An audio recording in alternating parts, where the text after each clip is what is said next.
Boa noite. Luiz Inácio Lula da Silva, antigo chefe de Estado brasileiro, um símbolo da esquerda, está preso neste edifício, a prisão central de Curitiba. Foi condenado por corrupção a uma pena de 8 anos e 10 meses. Lula da Silva dá hoje a sua primeira entrevista a um órgão de comunicação social português desde que foi encarcerado em abril de 2018. Presidente Lula, a sua liberdade de opinião está condicionada pelo facto de estar preso? Olha, veja, eu fui preso para que não pudesse ser candidato a presidente da República. A minha prisão é uma prisão eminentemente de cunho político. Ela aconteceu já dentro do pacote que estabeleceu o golpe do impeachment contra a presidenta Dilma Rousseff. E eu, então, estou aqui tentando mostrar para a sociedade brasileira e para o mundo como é que os novos golpes se deram na América Latina, sabe, no século XXI. Diferentemente do que foi no século XX, você utiliza o poder judiciário, você utiliza as instituições públicas para poder condenar uma pessoa. Eu, então, tento utilizar os meios de comunicação para tentar contar a minha versão sobre as mentiras contadas sobre o Lula. E foi por isso que teve hipótese de mudar para um regime semiaberto ou prisão domiciliária e recusou? Não, veja, não se trata de recusar, se trata de caráter. E caráter a gente não encontra em supermercado. Você não encontra caráter em free shop. O que acontece é que eu quero a minha liberdade plena. Eu quero o meu atestado de inocência. Porque quem deveria estar condenado era quem contou mentira a meu respeito. Então você tem inquéritos policiais mentirosos, você tem acusações do Ministério Público mentirosa e você tem sentenças mentirosas. Não, as mesmas pessoas que contaram mentiras a meu respeito, sabe, porque a situação política está um pouco mudando no Brasil, veio a público pedir para que o Lula vá para sua casa com um prêmio da progressão da pena. E eu não quero progressão de pena, eu quero a minha inocência, eu quero que julguem o mérito do meu processo, ponto. Mas justamente por isso tem consequências pessoais e familiares. Eu estou-me a lembrar do funeral do seu neto que o senhor não foi, porque não o deixaram ir. No funeral do meu neto eu fui. Eu não fui no funeral do meu irmão, porque um juiz decidiu que eu só poderia ir a um quartel e que o cadáver fosse me visitar. Não era eu que ia visitar o corpo do meu irmão, era o corpo do meu irmão que teria que se locomover, sabe, da onde ele morava até o quartel que eu estava presente. Eu achei que era muito sacrifício um defunto fazer uma viagem para visitar o irmão que estava vivo. Então não aceitei ir. O segundo, eu fui no velório do meu neto. O que acontece claramente é o seguinte, é que quando você comete um crime, que você se sente culpado, você fica implorando a progressão de pena. Você fica implorando, eu quero uma progressão porque eu quero, sabe, eu já estou condenado há tantos anos, eu quero ir para casa, quero ficar com meus filhos, eu quero colocar a tornozeleira. Isso quando a pessoa é culpada. Quando a pessoa é inocente, a pessoa não precisa de progressão, a pessoa precisa de um julgamento justo. Como eu acho que o juiz Moro mentiu, como eu acho que o procurador Dallagnol mentiu, como eu acho que o delegado que fez o inquérito mentiu, eu quero um julgamento justo, é só isso. Precisamente essas revelações de um suposto conluio entre o juiz que o condenou e o Ministério Público surpreenderam-no quando o Intercept as revelou? Olha, não me surpreenderam porque as denúncias que o Intercept está fazendo, eu e os meus advogados já fazíamos antes. Porque, Paulo, você tem que compreender que tem 4 pessoas que sabem da verdade nesse país. Deus sabe que eu sou inocente. Eu sei que eu sou inocente. O Moro sabe que eu sou inocente e o Dallagnol sabe que eu sou inocente. Os juízes, os desembargadores do TRF4 do Rio Grande do Sul também sabe que eu sou inocente. Então eu não estou pedindo favor. Eu estou apenas dizendo o seguinte: eu quero um julgamento justo.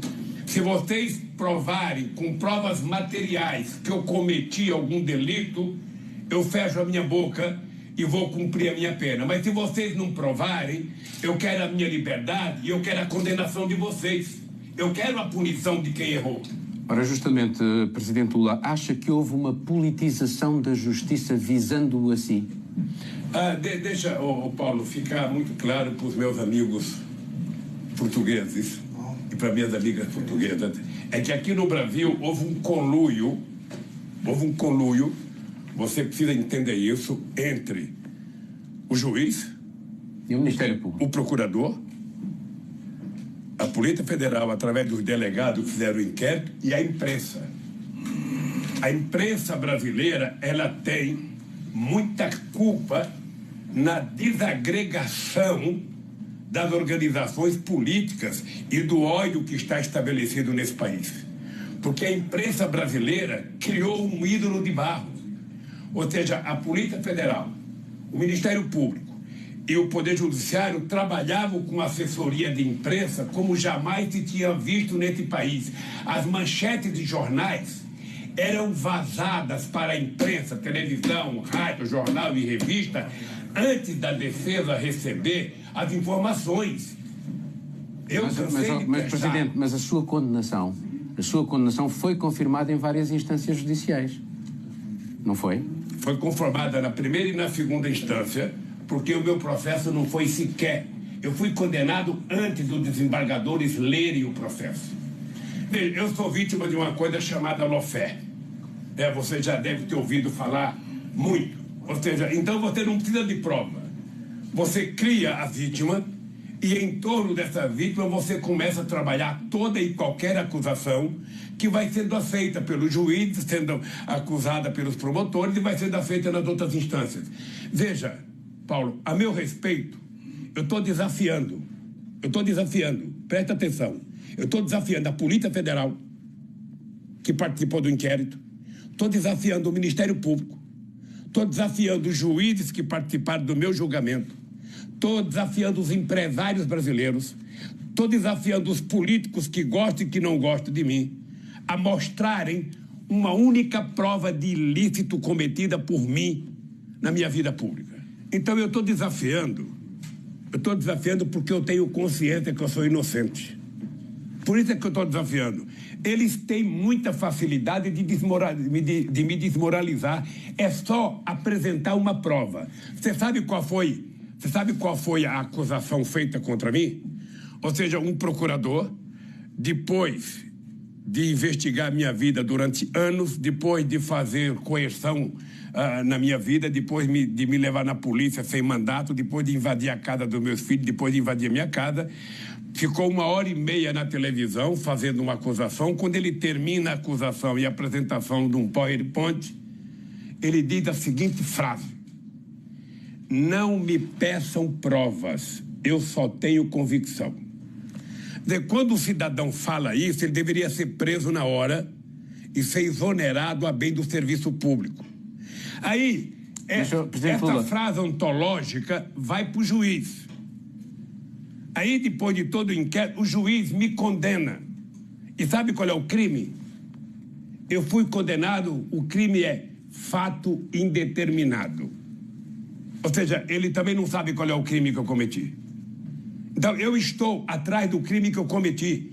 O TRF4, que é a instância, que é a segunda instância, me julgou sem ler o processo. Sem ler o processo. Ou seja, nós estamos vivendo um momento nesse país em que você não precisa provar que a pessoa cometeu crime. Você condena porque você quer condenar.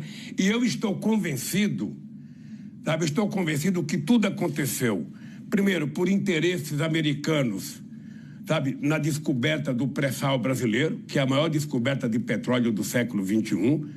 Aconteceu por conta do Departamento da Secretaria de Estado, de Justiça dos Estados Unidos, em convênio com o Ministério Público Brasileiro e com o senhor Moro. E aconteceu porque, se o Lula fosse candidato a presidente, o Lula teria sido eleito presidente da República. Então era preciso evitar que o Lula... Então deixa-me fazer-lhe esta pergunta, então.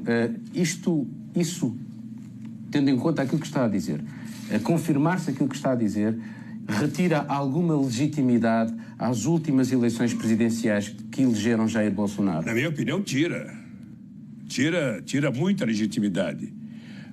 Primeiro, porque o candidato que poderia ganhar não pôde participar da reunião. Segundo... As Nações Unidas pediram para que o presidente Lula mantivesse os seus direitos cívicos e políticos. Não, eu tentei brigar para que eu tivesse o meu direito de concorrer, porque no Brasil até então você tinha muita gente que tinha concorrido sob júdice e tinha ganho as eleições e tinha sido julgamento depois. Quer dizer, eu quando vim aqui para a Polícia Federal, eu cresci 16 pontos nas pesquisas de opinião pública. Eu certamente, se fosse candidato, poderia ter ganho as eleições no primeiro turno nesse país. Tá? Então, essa é a certeza que eu tenho do porquê não me deixaram ser candidato. Então, o objetivo do golpe era esse, era tentar evitar que o PT voltasse ao governo e, sobretudo, que o Lula voltasse ao governo. O presidente Lula tem muitos pedidos e dado algumas entrevistas a órgãos de comunicação internacionais, e agora à RTP. Isto faz parte da sua estratégia de defesa para que o mundo não o esqueça? Não. Veja, isso faz parte da defesa da minha honra. Isso faz parte da defesa da minha dignidade. Eu digo sempre o seguinte: eu fui criado e educado por uma mulher, sabe, analfabeta, que era minha mãe. E a minha mãe me ensinou uma coisa: ela me ensinou a ter caráter. Ela me ensinou a andar de cabeça erguida. E eu resolvi levantar a cabeça, sabe, para poder me defender. Eu tenho mais de 80 capas de revistas contra mim. Eu tenho mais de 200 horas do principal jornal da televisão brasileira contra mim. Eu tenho milhares de primeira página de jornais contra mim. Eu tenho milhares e milhares de páginas de jornais contra mim. Tenho milhares de notícias de rádio contra mim. E enquanto há uma unanimidade para condenar o Lula, há uma unanimidade para transformar o Moro em herói. E eu quero provar que o Moro é o bandido, não o Lula. Mantém confiança que esta mesma justiça que o condenou o irá agora inocentar? Qual é o meu grau de expectativa na Suprema Corte? É que a Suprema Corte, ela existe para ser uma espécie de garante da Constituição. Ela é a última instância e ela tem o poder, e o poder dela, sabe, você não tem nem para onde recorrer a não ser para Deus. E eu espero que a Suprema Corte faça justiça. Eu espero que a Suprema Corte atente para os inquéritos do processo, que a imprensa, que a Suprema Corte leve em conta tudo que está sendo dito pela Intercept, tudo que está sendo dito, sabe, pela minha defesa, e tudo que está sendo dito por advogados, sabe, espanhóis, advogado português, advogado italiano, advogado alemão, por políticos do mundo inteiro que estão acompanhando esse processo. Ou seja, eu só estou na expectativa de que a Suprema Corte faça justiça. Eu quero ir para casa com a cabeça erguida como eu vim para cá. É importante você saber, Paulo, que eu poderia não ter vindo para a Polícia Federal. Eu poderia ter ido para um outro país, eu poderia ter ido para uma outra embaixada. Eu tomei a decisão de vir para cá porque eu quero provar a minha inocência e quero provar que o Moro é mentiroso. Quero provar que o Moro é um ídolo de barro. Quero provar que os procuradores que me julgaram, que me acusaram, são mentirosos. É por isso que eu estou aqui. A última campanha eleitoral houve dois temas muito marcantes: a corrupção no Brasil, generalizada, e fizeram de si um exemplo dessa corrupção. Enquanto político que desempenhou altas funções no Estado, não sente alguma mágoa de não ter lidado ou combatido essa corrupção generalizada? Eu estou-lhe a falar de dados, por exemplo, da Transparency International. Olha, eu poderia, se tivesse tomado a decisão de uma vez por mês ou uma vez por ano e jogar golfe com a elite brasileira, ao invés de visitar os sem terra, os sem casa, os sem teto, os catadores de papéis e os moradores de rua, com quem eu me reunia todo Natal. Se eu tivesse, ao invés de me reunir com essa gente, tivesse ido jogar golfe, possivelmente eu não tivesse tido o final que eu tive. A única explicação que eu encontro para o processo é porque, pela primeira vez na história deste país, e você deve conhecer um pouco a história desse país, de uma elite perversa, uma elite política canalha, pela primeira vez, o povo pobre teve o direito de ser tratado com cidadania. Pela primeira vez, o salário mínimo aumentou 74%. Pela primeira vez, 36 milhões de pessoas deixaram a extrema pobreza. Pela primeira vez, 40 milhões de pessoas passaram a ter um padrão de consumo de classe média. Pela primeira vez, geramos 22 milhões de empregos, mesmo na crise de 2008, quando eu disse que a responsabilidade da crise era do sistema financeiro, sabe, no meio do centro do capitalismo. Mas como é que a corrupção se instala como um tema de campanha? É porque aqui no Brasil, e eu acho que em Portugal também, acho que na Espanha também, acho que no mundo inteiro, sabe, toda vez que um partido está no governo fazendo alguma coisa que a oposição não gosta, você comete a acusação de corrupção. No Brasil, nós já tivemos Getúlio Vargas, já tivemos Juscelino Kubitschek, já tivemos João Goulart. Mas a corrupção não mina a democracia? Veja, eu não estou preocupado com as denúncias, eu estou preocupado com as provas. Porque se tem um presidente da República que criou condições para que se investigasse as corrupções, fomos nós. Pode perguntar para o diretor-geral da Polícia Federal, pergunte para o diretor-geral da Controladoria Geral da República, pergunte para quem você quiser. Se tem um partido que criou condições para que a gente pudesse investigar e apurar a corrupção, foi exatamente nos 12 anos do Partido dos Trabalhadores. Tá? Eu acho que quem roubou tem que estar na cadeia. Eu acho que quem praticou corrupção tem que estar na cadeia. Agora, para a pessoa estar na cadeia, você tem que provar. Você tem que mostrar o crime. O que você não pode é condenar a pessoa por ser seu inimigo político. Eu estou apenas exigindo, porque minhas provas eu já apresentei, que eles apresentem a minha prova de culpabilidade. Apenas isso eu estou esperando. E tem mais 10 processos. É uma mentira atrás da outra. E eu pretendo enfrentar todas essas mentiras para poder provar a podridão que está acontecendo nos inquéritos contra o Lula. É isso. Deixa-me passar agora para uma questão que muita gente provavelmente se pergunta, é como é que o presidente Lula passa o tempo aqui? Mantém-se a par do que se passa no seu país e no mundo? Como é que são os seus dias? Olha, primeiro eu tenho na cela televisão aberta. Eu não tenho TV a cabo e não tenho internet. Eu vejo a televisão aberta, que não é da melhor qualidade, ou seja, os programas não são os mais apetitosos. Então eu assisto os jornais rotineiros do Brasil. Eu recebo informações do mundo aí fora. Eu recebo pendrive de coisas que acontecem em outros países, de manifestação na festa do Avante. Eu recebo pendrive do Prêmio de Paris, eu recebo pendrive de artistas, eu recebo pendrive das reuniões do meu partido, eu recebo pendrive de ato público, eu recebo análise de conjuntura de pessoas que eu peço. Eu, de vez em quando, peço para alguém fazer uma análise de conjuntura, sabe, a respeito de alguma coisa a nível internacional. Porque tem uma coisa, Paulo, que eu acreditava muito, que era fazer do Brasil um país protagonista de política externa. Mas agora tem outro presidente, tem outro governo. Qual é o balanço que o presidente Lula faz da presidência de Jair Bolsonaro? Veja, eu não vou fazer balanço. Eu não vou fazer balanço porque o balanço é negativo. O balanço é que você não tem um cidadão que tenha sido eleito para governar o país pensando na melhoria do Brasil, na melhoria do povo brasileiro. Você tem um cidadão que é, sabe, um demolidor, é um destruidor das coisas da democracia nesse país. Sabe, é um cidadão que não gosta de cultura, por isso tem que destruir todos os mecanismos que fortalecem a cultura. Ele não gosta de liberdade, por isso tem que ter milícia.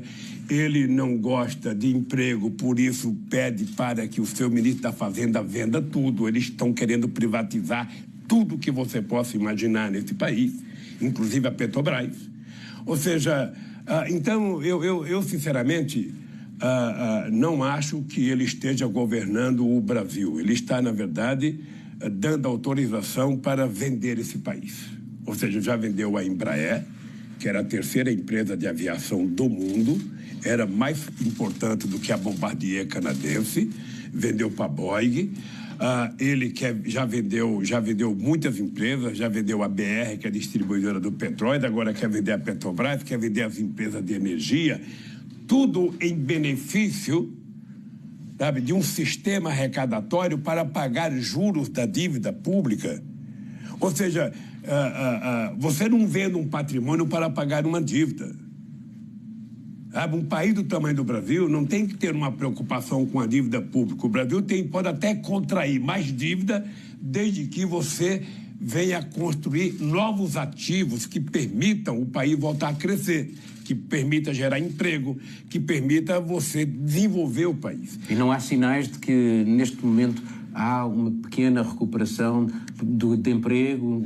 Veja, é engraçado porque você pode odiar o monstro, esse cara pode levar o país a uma quebradeira total. Em algum momento a economia vai voltar a crescer. Em algum momento, independentemente do governo. Em algum momento, a economia pode crescer um pouco. O que é importante é saber o seguinte: ela vai crescer a partir de que patamar? Quantas pessoas já foram, sabe, prejudicadas? Quantas pessoas ficaram para trás? Ou seja, quando tem uma seca muito grande, que passa muito tempo sem chover, um dia vai chover. Mas você tem que medir o seguinte: quando começa a chuva, quanto gado já morreu? Quanto gado? Então, é importante saber o seguinte: qual é o prejuízo que foi criado ao país depois que esse país voltar a crescer? Que esse país vai voltar a crescer um dia, que vai gerar um emprego? Vai. Mas veja, nós geramos 22 milhões de empregos em 12 anos. 22 milhões de empregos em 20 anos. Isso mesmo com a crise de 2008. Com a crise de 2008, em dezembro, esse país cresceu 7,5% em 2010.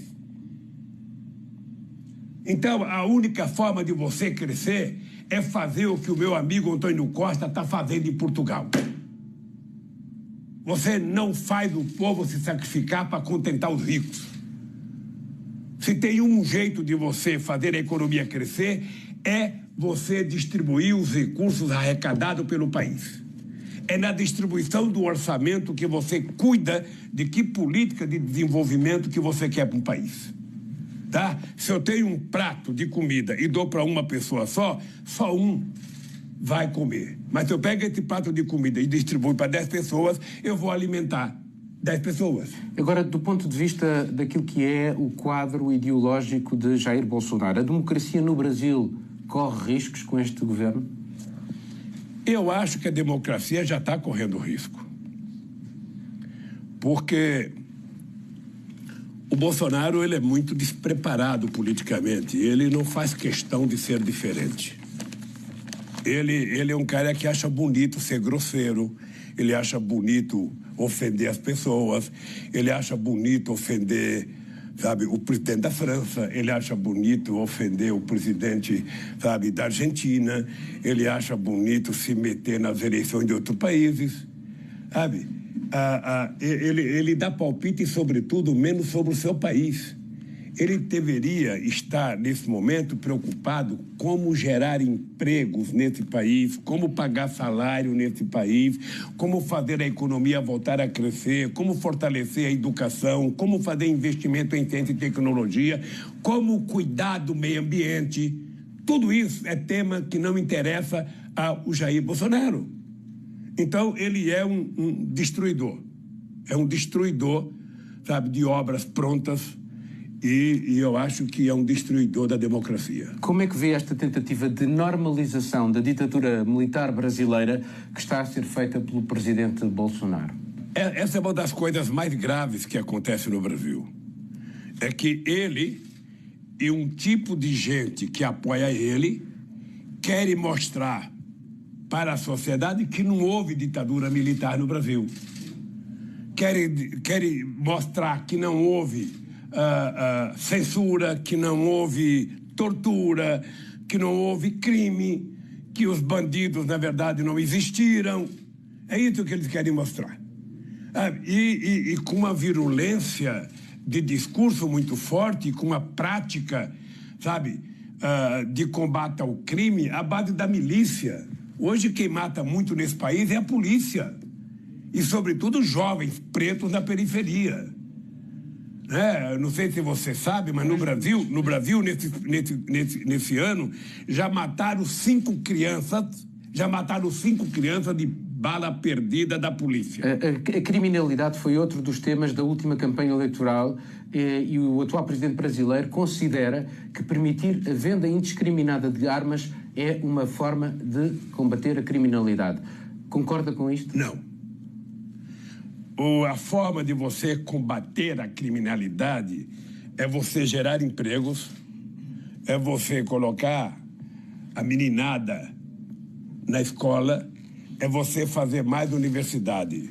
O que vai acabar com a criminalidade é um livro na mão e uma carteira de trabalho na outra mão. A hora que você tiver emprego, salário e educação, a criminalidade vai cair. Enquanto você estiver aumentando a pobreza, enquanto você estiver aumentando, sabe, aqueles que não têm oportunidade, você não vai diminuir a pobreza. Você não vai diminuir a violência. Recentemente, houve toda uma questão em torno da Amazónia. O presidente francês, o presidente Jair Bolsonaro. A Amazónia é um problema global ou é um assunto brasileiro? Vamos ver o seguinte. A Amazônia é uma propriedade brasileira que desperta interesses mundiais. Por quê? Porque a Amazônia é a maior reserva florestal do mundo. A Amazônia tem uma rica biodiversidade. Então o Brasil, e eu fiz isso, o Brasil pode, sendo dono da Amazônia, a Amazônia pertencendo ao Brasil, o Brasil pode fazer acordo com outros países para ajudar no combate ao desmatamento da Amazônia, no combate às queimadas da Amazônia e na exploração científica da nossa biodiversidade. Sem que o Brasil abra mão da soberania da Amazônia. Não dá para o Macron dizer que a Amazônia é propriedade da França. Apesar que a França tem um pedaço da Amazônia na Guiana Francesa. Pequeno. Pequeno. Mas a Amazônia é brasileira. Mas o Brasil pode, e eu fiz o acordo que eu fiz com a Alemanha e com a Noruega, que criou o fundo, para ajudar a Amazônia, foi feito no meu governo. E o Brasil tem que fazer acordos para ajudar a preservar a Amazônia, para ajudar a explorar corretamente a Amazônia, do ponto de vista da indústria farmacêutica, do ponto de vista, sabe, da exploração da nossa rica biodiversidade e da manutenção de um ecossistema que é bom para todo o planeta. Agora um outro assunto. Em Portugal, José Sócrates é seu amigo. Não foi condenado, mas está debaixo de uma acusação muito pesada. Do que se conhece do processo, há alguma semelhança, acha que há alguma semelhança entre o seu caso e o dele?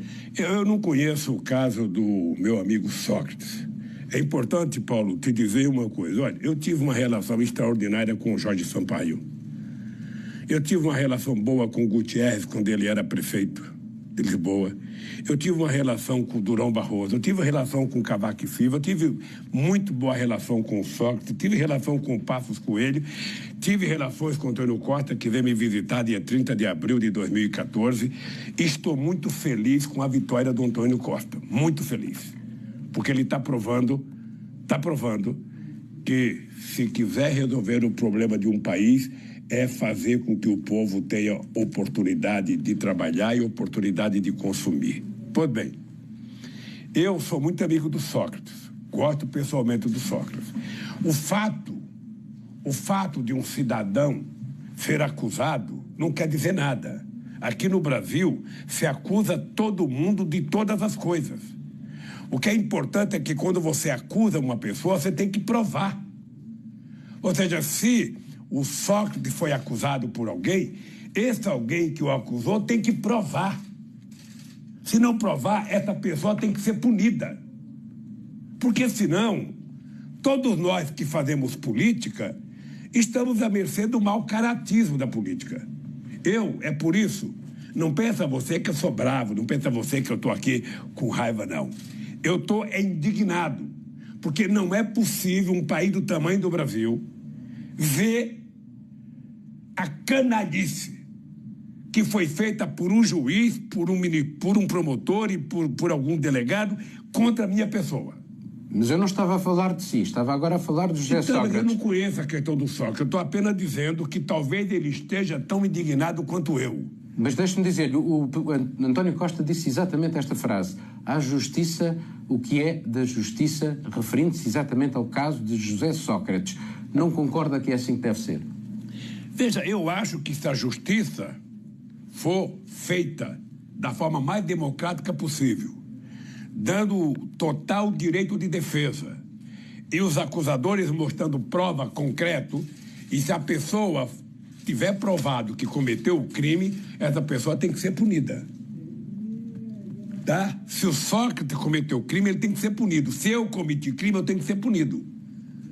Agora, quem me acusou de forma falsa também tem que ser punido. Também tem que ser punido. Presidente Lula, tenho uma última pergunta para lhe fazer. Já? Já. Ainda se acha um político com futuro na política? Olha, enquanto eu estiver vivo, eu tenho futuro. Eu estou convencido, você vai achar que é falta de modéstia minha, eu estou convencido que eu vou viver até 120 anos. Eu estou convencido que eu vou viver até 120 anos, se a ciência está dizendo que já nasceu o homem que vai viver 120 anos, está aqui. Vou viver 120 anos. Eu vou viver porque eu gosto de viver. Vou viver porque eu gosto de viajar esse país. Vou viver porque eu gosto de fazer política. E vou viver porque eu tenho certeza que é possível fazer com que os pobres sejam menos pobres. Que os ricos sejam menos ricos. Está cheio de gente no Brasil que já leu mais livros do que eu. Está cheio de gente no Brasil que já estudou muito mais do que eu. Está cheio de gente que sabe falar mais línguas do que eu. Mas eu duvido que tenha alguém que conheça a alma do povo brasileiro como eu conheço. Muito obrigado, Presidente Lula, por esta entrevista à RTP. Tá, obrigado a você e um abraço ao povo português.